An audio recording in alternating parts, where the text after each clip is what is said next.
সম্মানিত বাংলাদেশ সহ সারা বিশ্বের আপামর হিন্দু জনসাধারণ, বর্তমান যুগে হিন্দুদের বিভিন্ন অবস্থা, পরিস্থিতি ইত্যাদি দেখে আমার প্রায়শই অনেক কথা বলতে ইচ্ছা করে।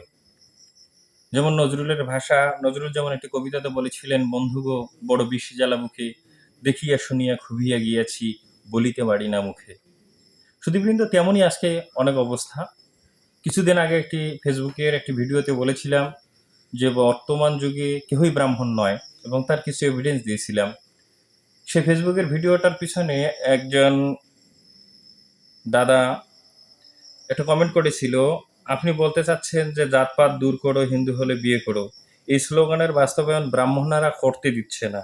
ক্ষত্রিয়রা কি এই স্লোগান বাস্তবায়ন করতে চায়? যদি চায় তাহলে ক্ষত্রিয়রা শূদ্রের সাথে বিয়ে সহ আত্মীয়তা করে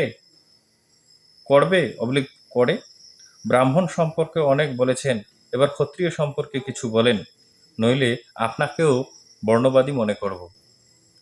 এই শ্রদ্ধেয় দাদাকে যিনি এই কমেন্টটি করেছেন তাকে অসংখ্য ধন্যবাদ জানাই।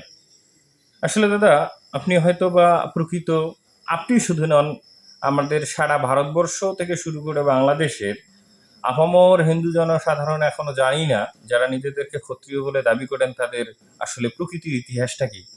আসলে আমাদের সমাজে ক্ষত্রিয় আছে কিনা, হিন্দু সমাজে ক্ষত্রিয় আছে কিনা, এ নিয়ে একটি ব্যাপক ভিডিওতে আলোচনা করার ইচ্ছা প্রকাশ করছি। বাট এখন এই মুহূর্তে বলতেছি যে যে সমস্ত শাস্ত্র আমাদের সনাতন ধর্মাবলম্বীদের মধ্যে আছে, সেই সমস্ত শাস্ত্রের উপর ভিত্তি করে বলতে হয় বর্তমান সমাজে কোনো একজনও ক্ষত্রিয় নেই।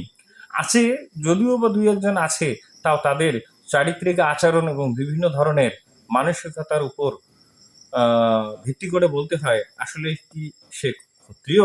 এমন একটি নট অ্যান ইন্ডিকেশন চিহ্ন প্রত্যেকের নামের পিছনে এসে যায়।